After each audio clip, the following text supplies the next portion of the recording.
What's up, everybody? We have another episode here of Radio Wigwam's Palangi Studio of Rock, only every Tuesday night, hitting you 9 p.m. Eastern Time, 8 UK. Today, we have a special rock guest in the building here and actor Wes Cage. What's going on, man? How you doing? Hey, I'm honored to be here. Thank you so much for having me. No problem, man. Now, whereabouts are you right now?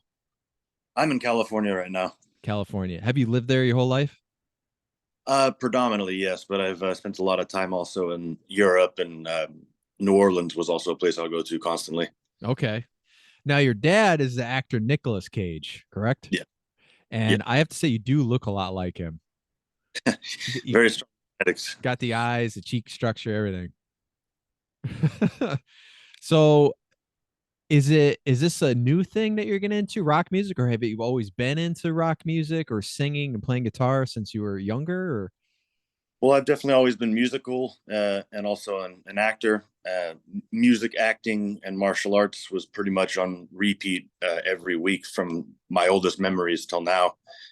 So, rock is something that I'm getting more into. I've definitely always been into, more alternative metal and heavier rock, but this sound is definitely new. And I think we'll also change it up a bit with some other things that are concomitant with what we're doing. But different varying degrees of heaviness. yeah, I figured I was like, this dude, he's got to like the metal, he's got to like the alt stuff.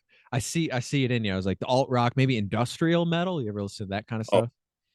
the genre I invented, ghost metal, one of the parent genres is industrial metal. I mean, that came from that a lot of it. There you go. And the new single out is called The Wolf, and the music video is on YouTube. You guys can check that out as well. Let's talk a little bit about the song first, and then we'll get into the music video. What's the song about, let's say, to you, or and then maybe how a listener perceives it?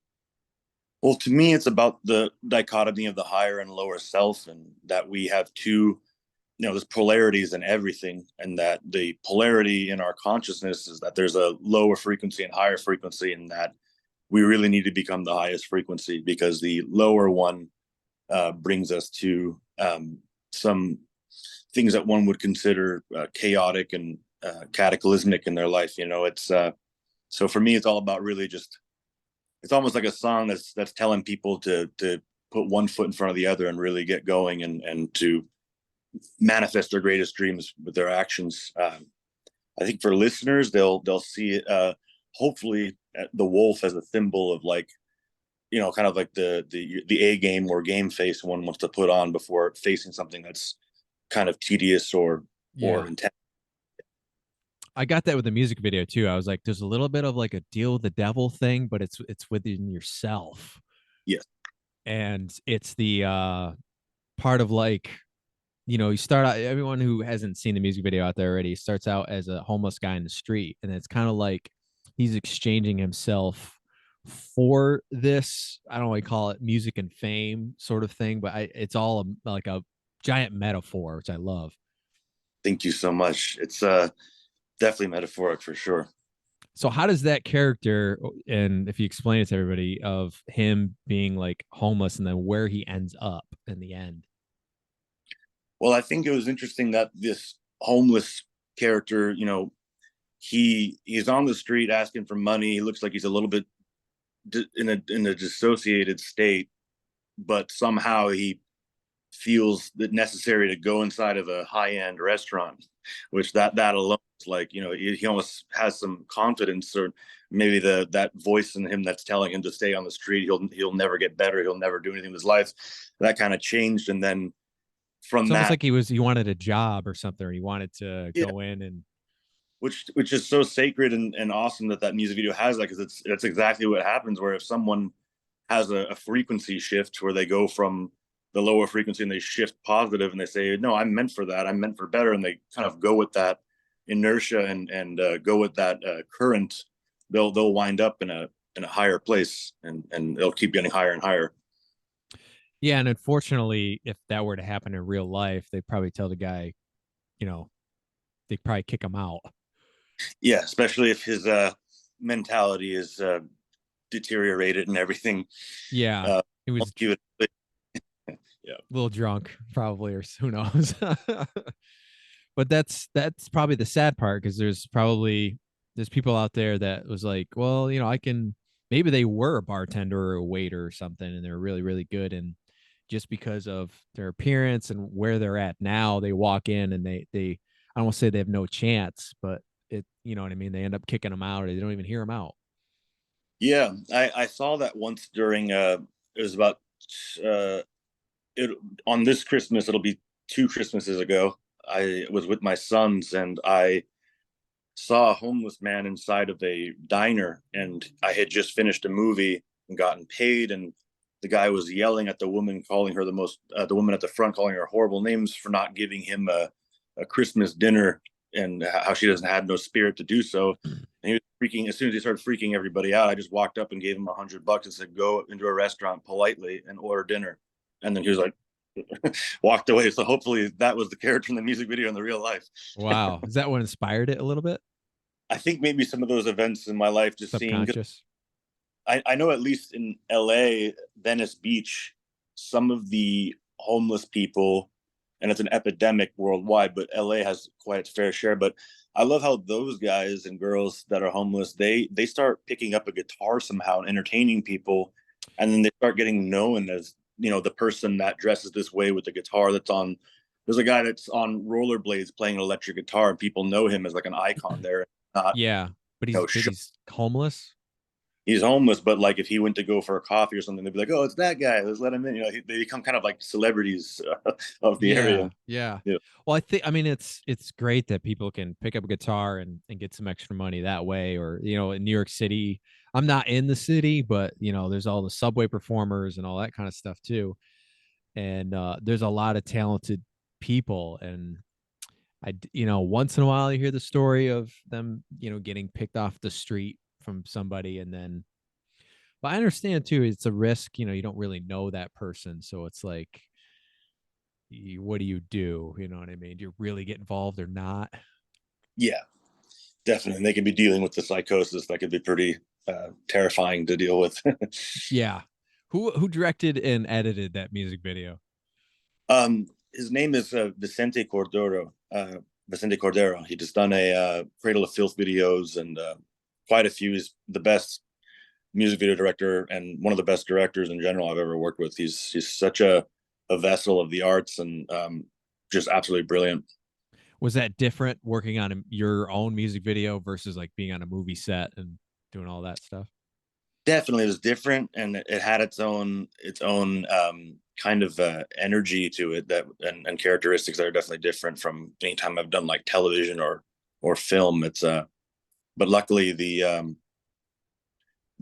mean one of the greatest parts of music videos for me is to just sing the song over and over again and try to add as much emotion and acting into it as possible so that the graphics of the emotion are conveyed and connected to the sounds. Yeah, and you get to play different characters in it too, which is cool.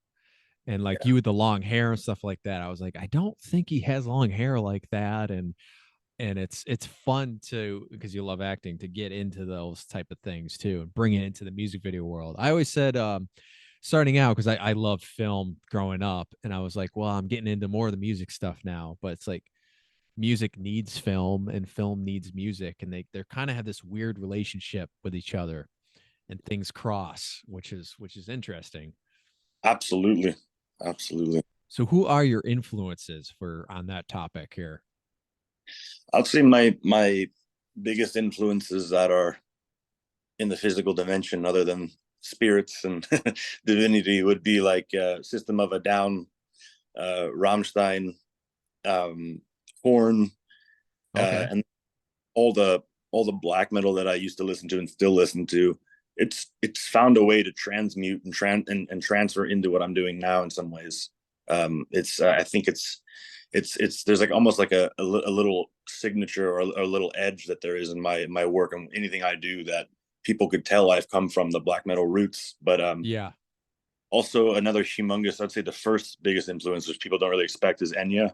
Any new age and spiritual music is my so like Okay. that ghost rock, ghost metal stuff I was doing, like industrial metal and new age, kind of put that out there, and then we found our way here. Do you I don't know if you play all the instruments. I've seen you play, you know, guitar and sing. Do you play other instruments too?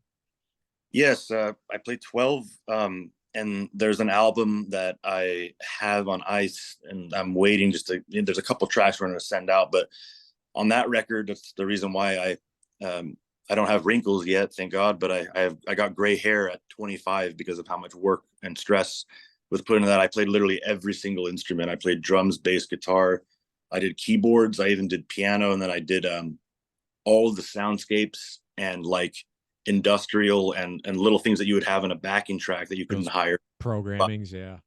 all of that, like when I was supposed to be sleeping, when I'd come back from doing drums or vocals or something, when I was supposed to be sleeping, I took that time to stay up for 3 days at a time, programming stuff, bringing that on a USB, giving it to the producer, putting it in, and then adding it. It was insane. So everything. Everything. I can Yeah, relate to that. It takes a lot of time. definitely. Especially the drumming. It was such a, you know, it's always so fun to play drums, but when the click track comes on and you see where you're at, really, Yeah, it's scary. yeah. You're like, why isn't it working? You know what I Why? mean? Now your new song, do you have a band play or are you doing all instruments in that too?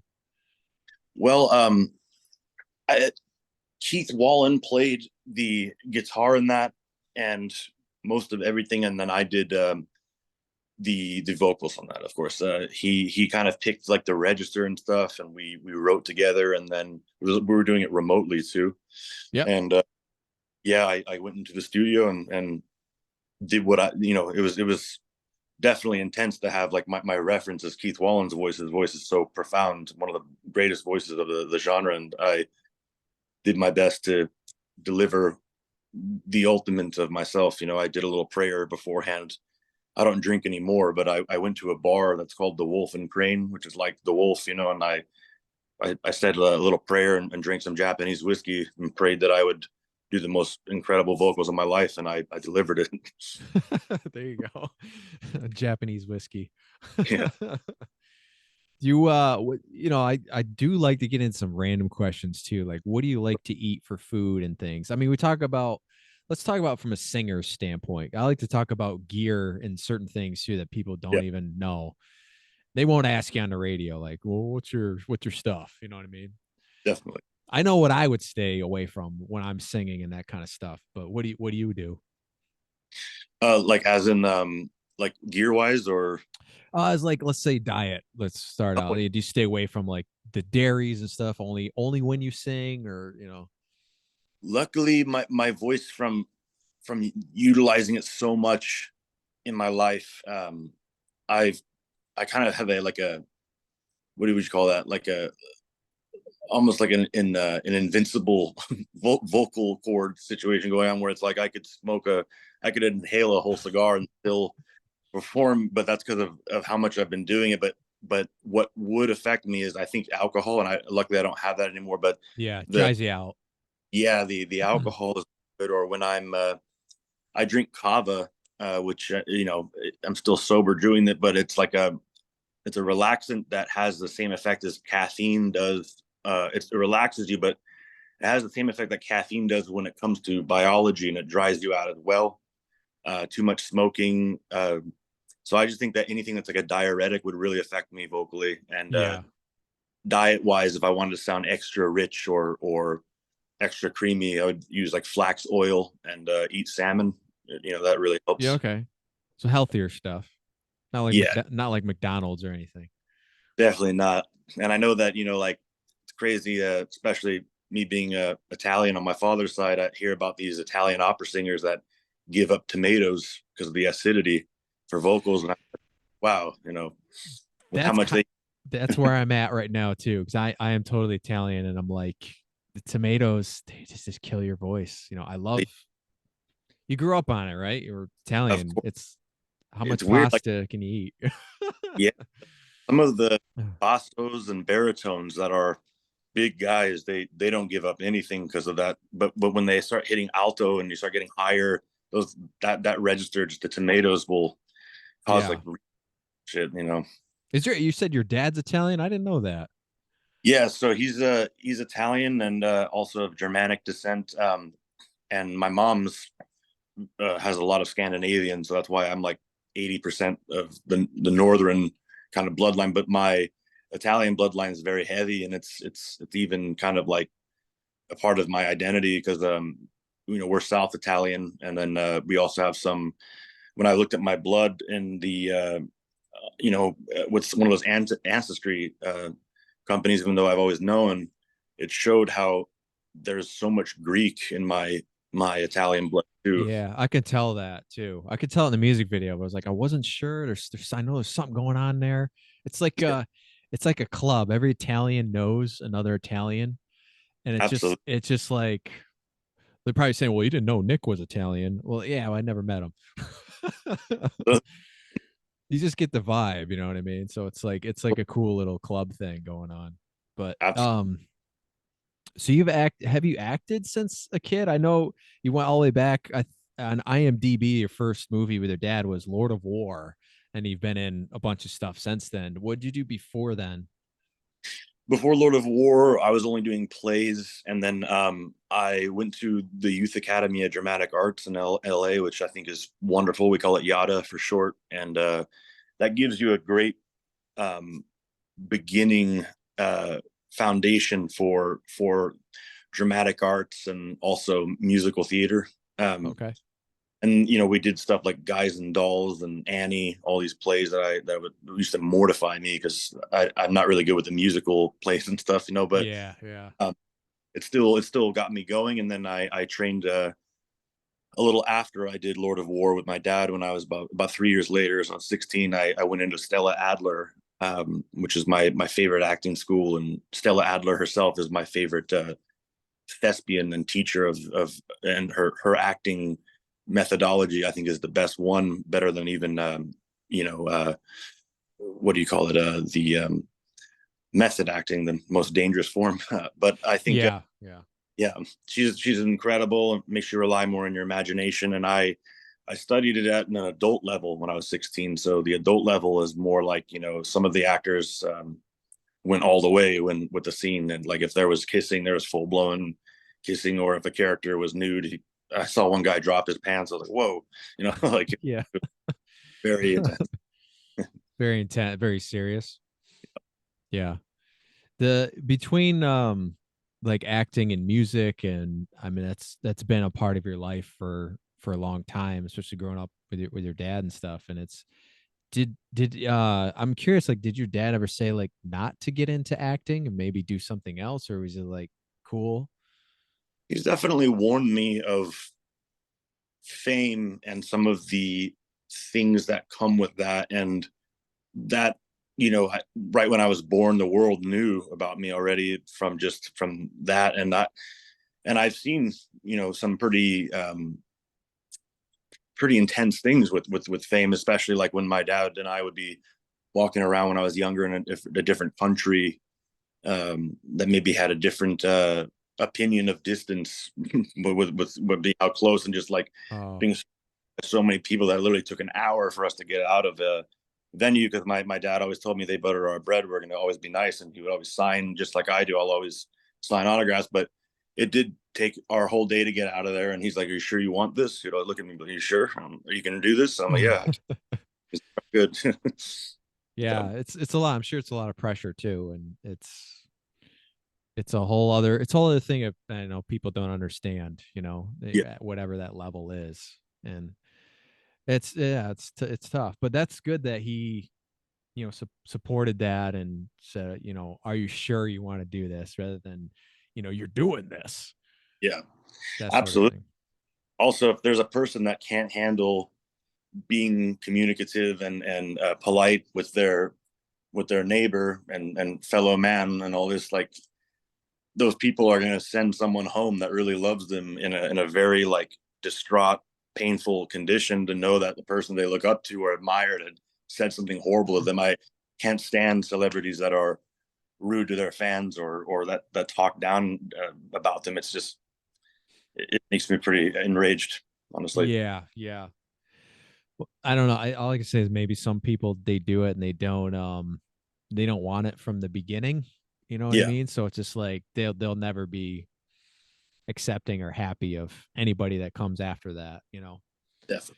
Um, what do you have coming up here? Let's acting or music. Let's go with acting first. With acting, so I've been spending the rest of this year finishing some scripts that I have created. One is a an action adventure saga that I made with my fiance that is like one of those like 150 pagers that would be like literally over 2.5 hours on screen, like a big Lord of the Rings style. That'd be I, cool. PG-13, so we can have everybody come.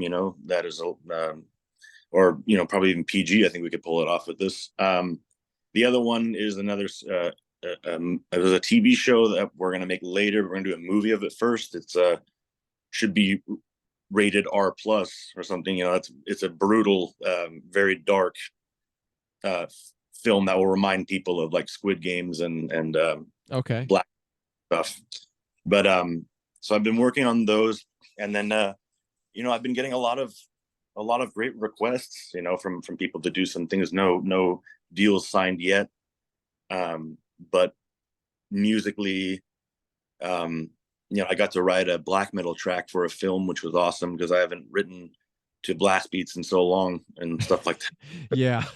Was Do you like growl or anything in those, or you just saying totally growled you in do? it. Okay. Yeah, the guy was like, I was writing him some stuff, and I was like, I see kind of a goth vibe for your movie, so I made you some, kind of Depeche Mode, or some kind of like 80s and early 90s goth sounding stuff. And the heaviest I got with one of the tracks is maybe like Deftones, and then the guy just let me let me know his truth, and he's like, "Can you just make me some black metal?" I'm like, "Oh." I was like, "You want all the way? We'll go all the way." And You're like, I just gave. tell me from the start, man. Yeah, yeah. Do you have a home studio stuff where you do that, or just do you go to studio, get some guys or? I have a home studio. All my favorite gear with me. Nothing too gigantic because I go back and forth from Nevada and California, so I like to be able to travel with it and not have to like lug huge amplifiers and stuff. But Yeah. I work with either a desktop or laptop, and I have all the same programs as the British broadcast channel uses for their like TV shows and stuff, and um, really awesome plugins, and then um, all the axes I play with. What kind of microphone do you use for if you're Right, doing like a voiceover, that kind of stuff? I'm using a Rode mic right now, Okay. which I haven't used in ages, but it's see it's right here. The Yeah, this is just a typical whoa Rode NT1. Yeah, I know that one. Yes. Yeah. I love this mic. It's been great. I heard it's used for podcasts a lot. Uh, I like the sound, because it has a nice brightness to it, which I've been using a lot. Yep. Yeah, certain mics suit your voice differently. It's Yeah, all on the feel. Shout out here too to Cat Audio hooking me up for these headphones and this podcast mic. Some companies are really, really good to indie artists and things. And there's like sometimes there's just so much stuff, and you're like, I don't know what is right.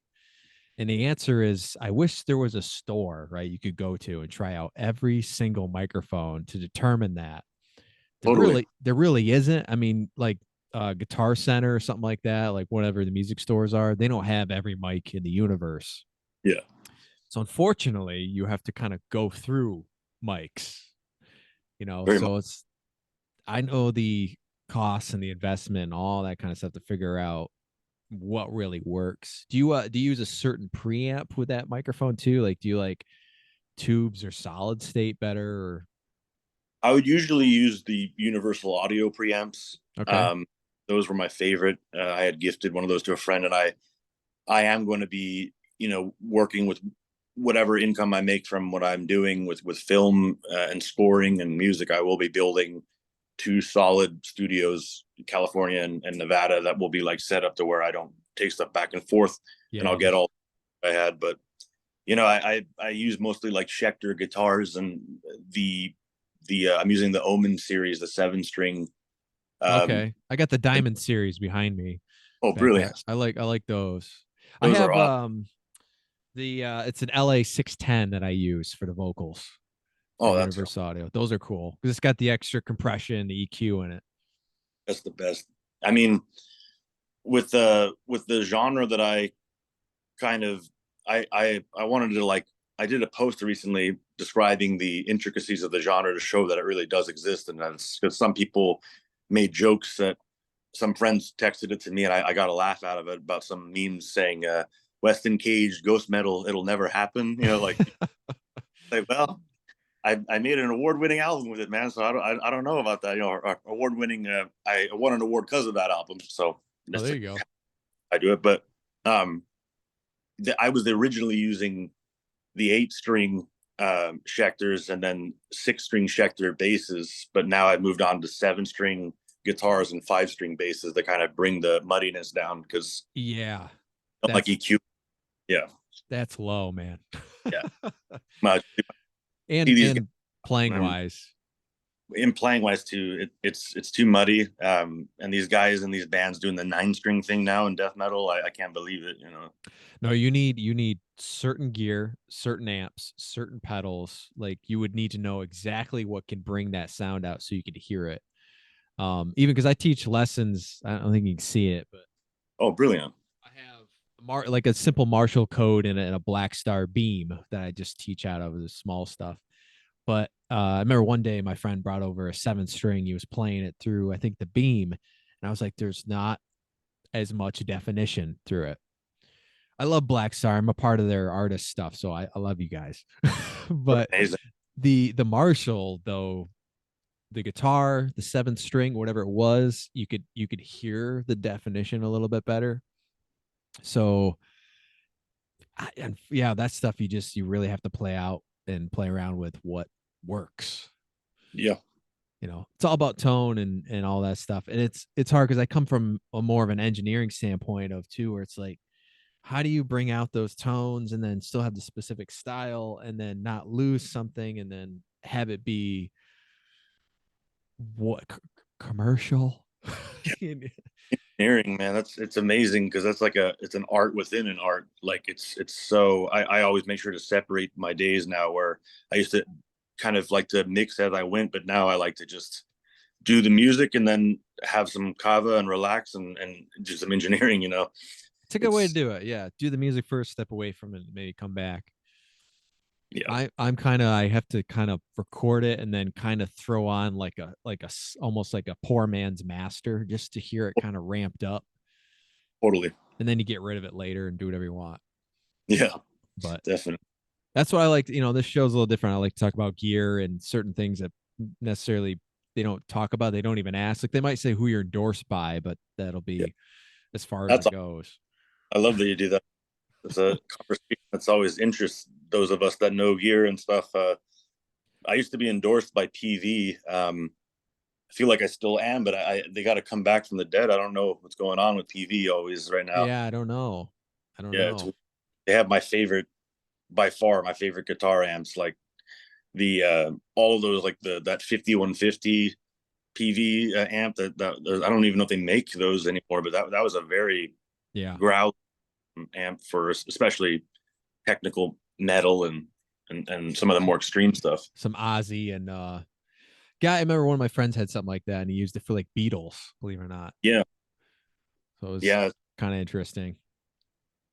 I do notice going back to your new song is called The Wolf here, and it's hard rock, it's all this stuff. There is I want to call it like a danceable element to it too. There's a flow to it, and it's not enough where it's like, well, it's just a dance track or a dance rock track or something. And describing your influence is, it's I hear that music too, where some of that is like I don't know what it is. It's that groove that's in the metal stuff where it's like even Rob Zombie, it's like I'm listening to metal right now, right? But why am I like grooving in a different way? totally. I mean, I've always loved that, and even in the ghost rock stuff I was doing, the ghost metal track, there's a track called Phantom Clockwork from the Prehistoric Technology album, and I always have the drummer when I play live have the session open where it's all the industrial, symphonic, or any element that was recorded, basically there. And so where they click the space bar and they have the click track and they're going with those elements. And it's hilarious because one of my tracks is so dancey that when you pull the vocals and the whole band out of it, all you hear underneath was like a little like a little pulse that you hear in like a nightclub somewhere in Prague or something. And Yeah, that's it would, cool. it would always make the guys laugh, especially I think Brandon Soller from Atreyu heard some of the tracks without anything, and it was just, we were laughing at how, how electro Europop sounded. But Oh yeah. Yeah, it's layers, folks. That's what it is. When you mix and record stuff, it's all about layers. There's stuff that you guys don't even hear to make that sound. And like I interviewed I don't know if you're a fan of 3 Days Grace. I interviewed Matt from 3 Days Grace, and we were talking about some of the stuff too. And he loves Schecter guitars too. We were talking about tones and gear and things. And I wanted to try to get Neil, the drummer, on here because he's in the songwriting. And I don't know if you know who Howard Benson is. He's like a big rock producer, done a bunch of stuff. And yeah, they have a label together. So they're into all that kind of stuff. And I thought of you too, because I'm like, they're producing artists kind of in your vein. So maybe I could send you a link to their company. You could check them out. Maybe that'd be awesome if you work with them. I would love that. He's like one of he did all the Daughtry records and everybody, it's Nice. down to whoever. I think I want to say the Breaking Benjamin and Starset new song he did. That was Oh, nice. their first song. I don't know what you think of like some styles and some bands. Like, would you consider just because they're not metal, like Nickelback, are they metal or are they like, what are they? Right.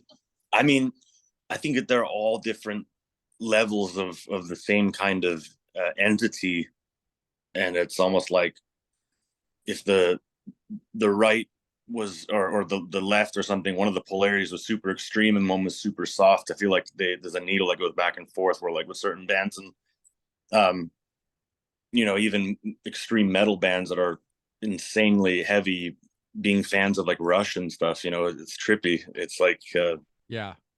how it all Or they like translates. Dolly Parton or something. It's like, Yeah, it's a trip. I like mean, I I say I love Johnny Cash, but he's not that much of a stretch, right? Because his music goes any genre, exactly. name it.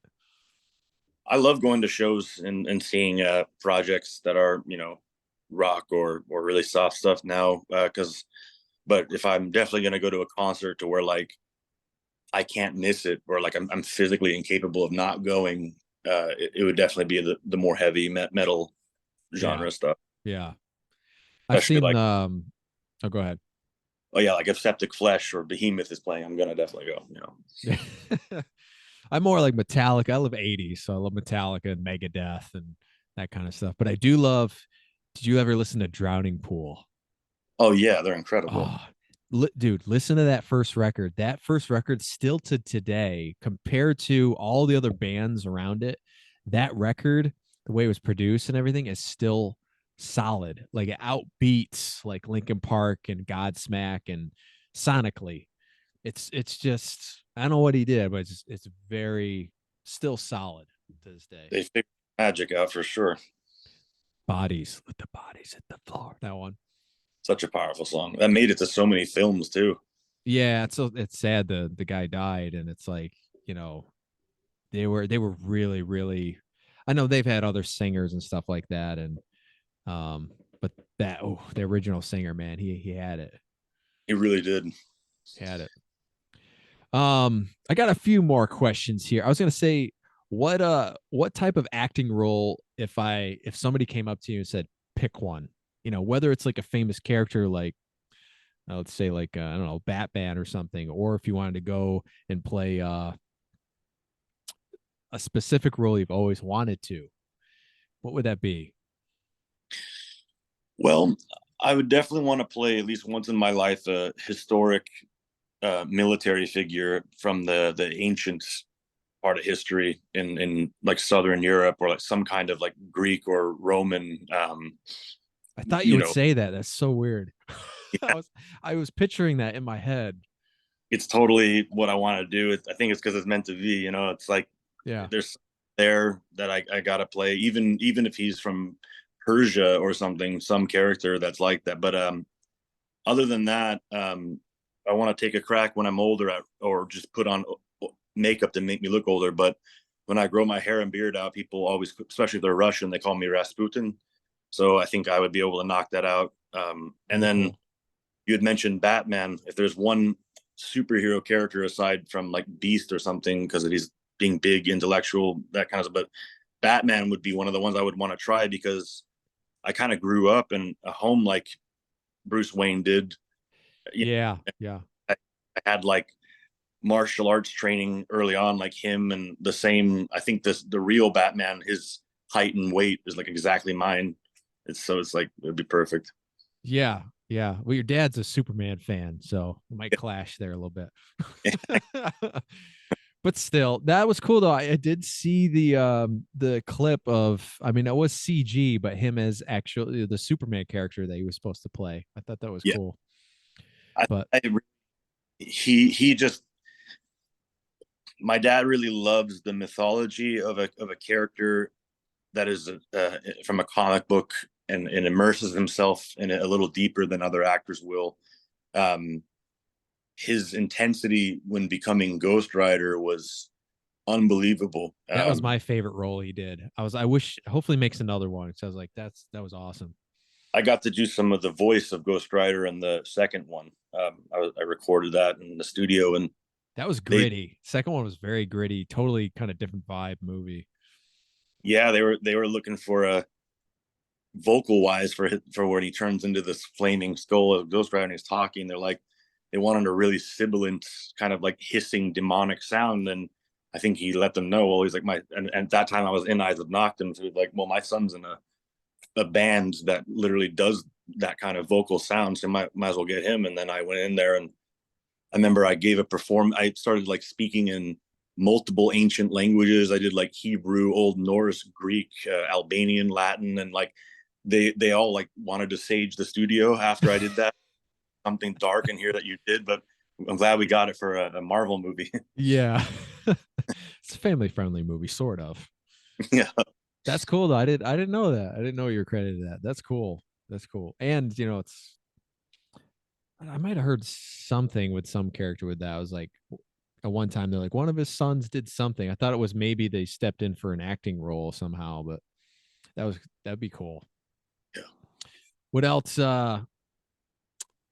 like let's say non-famous character. Like is there a type of character you've always wanted to play?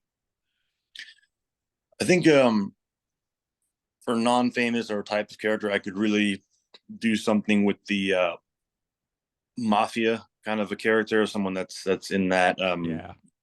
Like, I try to avoid slicking my hair back sometimes in certain interviews or meetings, because sometimes I don't know what it is about my face, especially when I shave, but with the slick back hair, people immediately think mafioso kind of a character, or Italian crime syndicate boss or something. So I Yeah. would Yep. want that. I've seen that in some of the videos you have, I think on it's on YouTube or your Instagram or something, or your hair slicked back. And I go, you know, you got, especially with the suit on. Totally. I went to a meeting once with the casting director, a very big one, and she was there, and I walked in there with the suit with my hair slicked back, and first word out of her mouth was like, okay, so mafia movies. What do we? I'm like, oh yeah, that's exactly. Like, that's not what I'm auditioning for, man. Or lady, sorry. How I mean, everyone's got to have an agent too, right? You have your own agent, and I don't know how to word this without. So we have companies and booking agents in music, right? Everyone out there that don't know, how's like a booking agent, maybe a manager, different than a casting agent or your own agent? Well, for a little while, there was a time which fascinated me, where managers or agents started, especially managers though, people were just getting a manager because they were doing what the agents were doing, and they would kind of like merge into one thing. But I mean, of course, traditionally your agent's going to be finding um the jobs or the parts, and then the manager will be securing them and doing the contracts, and also being someone that you connect with regularly to kind of So figure, yeah, they have to be more not a lawyer, but they have to know contracts, right? So if contracts and have a manager that knows that stuff. yeah, and then like the manager's kind of that like person that's close with you in a way where they're like a, you know, almost like a friend in a way too, where it's like you tell them, oh, my ideology is this, I want to do films like that, and then they start hunting for that and telling the agent to look for that, or they're the one Yeah. that tell managers will also set up the interviews or tell you to get the headshots in a certain way. I have an incredible manager named Chuck Binder. He's been in the industry longer than I've been alive, or some of my relatives have been alive. I mean, he's got the Lifetime Achievement Award as a manager. He was with Sharon Stone and all Oh the, wow. yeah. He's from the age that everyone romanticizes to in Hollywood, where like where people were, it was just, and he's amazing. He's like he did all this from playing tennis as a young man. He played tennis with awesome filmmakers and artists and became one himself. It's just so awesome. Yeah. Just kind of hanging around the scene and Yeah. what happens. That's a whole other conversation we can get into of the past between now and the industry and both industries. That's almost like 3 interviews right there. Yeah. It's so, oh man, I tell you, I don't even know where both those industries are anymore or where they're going. It's all Yeah. like weird stream revenue and AI stuff and like with your dad with the Superman movie, he actually filmed footage and they more or less CGI'd a bunch of stuff. So it's like as actors are, the back and forth between are we okay with that? Or does it take out complete emotions of what we were doing? You know, Yeah. I think it will still get better between the whatever AI CGI stuff and then on the audio side, let's call it the quality of our music, that kind of the way it's recorded and the way it's um ingested by the listener, I would say. Definitely. It's going to be interesting seeing how this evolves. I mean, you know, with AI, I know everything has its place, but of course I'm SAG and an actor, and I just don't think that AI will ever be able to replicate what a human being can emotionally, because AI is digital and humans are quantum, so it's like we Yep. have this soul that you can see, and it's digital will never have that soul, just as like, a real choir. I mean, of course I use MIDI that is of a real choir, but a synthetic choir is never going to be like Yep. a human. I think it's because it's recorded a certain way, but what you're lacking is the actual air. Yeah. When somebody speaks, there's air or into a microphone, that sort of thing. I think it's even if I recorded my own voice and then you go and you press a button on a keyboard, that's not quite there. For some reason, air is in the mid tones of frequencies too. And it can be there, but I just realized I'm like, it's not there because when I record a guitar amp, I can hear the air. And then somehow when you recreate it, it's not that it's not there. It's just something's gone. And technically you could be like, oh, everything is the same. Everything is there. Like, look, the graph. You're like, Yep. no, no, we can we're humans. We can feel it. We can hear it. Absolutely, the air is crucial. And then I heard once from a guy who was a friend of mine, that's all he does is like, he gave up being a musician just to focus on the mixing and stuff. But he told me once that a choir, even though everybody is right on the note, there's microscopic little like micro imperfections with each person, Yeah. which makes it humongous. Even though they're all on the same note, there's like a little mistake that almost, it's like a big chord in a way, even though it's all the same note, or maybe a harmony or something like that. Yeah. The And timing cannot be the same. it cannot be this. It's all different. It's like, and then trying to use and like you're saying about air too, like trying to use that on a keyboard, you don't have that air, and it doesn't work. Yeah. Yeah. You could mic it through an amp, maybe that'd be Yeah. something, but yeah, it's tricky. It's tricky. Very. I Sometimes I like, just not wire with my own voice, just stack them. yeah, it's like, let's digitally automate our voice here, folks. I don't know. We got Wes Cage on the program here. Appreciate you coming out. Well, let's say staying in our houses, being able to do these interviews. Like, I'd have to go to LA or fly somewhere, right, to do it in person. So Sure. technology, this Zoom stuff is very, very cool. Which I like. I appreciate your time and everything. The new single is The Wolf. Check it out. And I'm sure there's going to be more songs, right, coming from you. Anything you can just kind of throw in quick, maybe when the next song's coming out? Well, I've been in discussion with my manager Blasco, ultimate incredible being on this earth, one of the greatest, and I'm talking about doing something in less than 6 months. I really want to get going with more tracks, because we have other ones, and I've worked with a member of Sevendust on one as well, which was pretty awesome. So we got some stuff. Gotta rock it up, man. Rock it up. All right. Well, I appreciate it. Radio Wigwam here. Check it out. We're on, even though it's a UK station, I am from upstate New York, broadcasting from the home studio. You can be anywhere digitally, so it doesn't matter where the station is. You know what I mean? I appreciate it. This will be up on, make sure you check out our social media channels, YouTube, all this stuff, and it'll be on our new podcast version that we'll be releasing sometime soon as well. And for everyone, we are recording this right before Christmas, but this is going to air in January. Even though this is January, I'm going to say Merry Christmas, Happy Holidays to everybody out there, and to you too, with your family and everything. And hopefully, I don't know. I want to hear some more rock stuff, man. Come on now. Happy holidays. I appreciate you. One of the best I work with, and molto grazie, fratello italiano. Thanks, guys, very much. We will talk to you later.